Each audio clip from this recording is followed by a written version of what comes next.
प्रतिमा इस संसद के अंदर नहीं लगेगी, हम चुपचाप नहीं बैठेंगे। कि जो ये बरसात है ये हमारे हौसलों को कम नहीं करेगी। ये जो बरसात है ये हमारे हौसलों को कम नहीं करेगी। और हमारे साथी जो कि कल ही देश भर से, बंगाल से, बिहार से, तेलंगाना से, पूरे देश भर से लोग आप देखोगे कुछ ही देर में यहाँ हजारों लाखों की संख्या में हमारे लोग होंगे। और हम अम्बेडकरवादी है, आंधी संघर्षों के आदी हैं, संघर्षों के आदी है। अम्बेडकरवादी सामाजिक न्याय के साथी जो आज यहाँ देश भर से इकट्ठा हुए हैं, हेलो भाई साहब, हेलो, मैं आभार व्यक्त करता हूँ।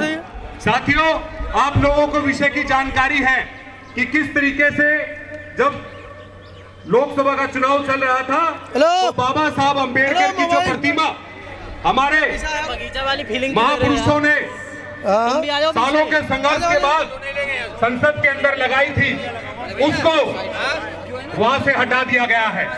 साथियों, ये बाबा साहब की स्टैचू भारत ही नहीं, देश भर में लाखों स्टैचू उनके लगे हुए हैं।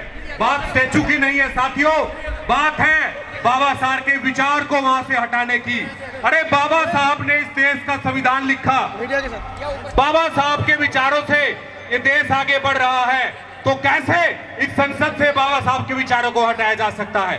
कैसे बाबा साहब के समता, न्याय, मानवता, भाईचारे के विचारों को हटाया जा सकता है? तो साथियों, ये अभी तो एक अंगड़ाई है, आगे और लड़ाई है। साथियों, इस मंच के माध्यम से हम ये कहना चाहते हैं कि जब तक बाबा साहब अम्बेडकर की प्रतिमा वहां पे नहीं लग जाएगी, हम इस देश के अंदर एक बड़े स्तर पे एक जन आंदोलन का आगाज आज हो चुका है। जब तक बाबा साहब अम्बेडकर की प्रतिमा इस संसद के अंदर नहीं लगेगी, हम चुपचाप नहीं बैठेंगे।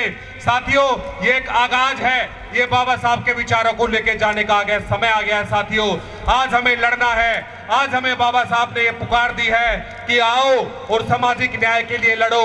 साथियों, बहुत सारे वक्ता हैं और 2 मिनट का समय मुझे दिया गया है, बातें बहुत है, लेकिन मैं दो पंक्तियों के साथ अपनी बात को कहना चाहूंगा कि हौसले जिनके चट्टान हुआ करते हैं, हौसले जिनके चट्टान हुआ करते हैं, रास्ते उनके ही आसान हुआ करते हैं। ऐ नादान, न थक बैठ के हार, हौसले उनके ही चट्टान हुआ करते हैं, हौसले उनके ही चट्टान हुआ करते हैं। जय भीम, जय संविधान, जय सामाजिक न्याय।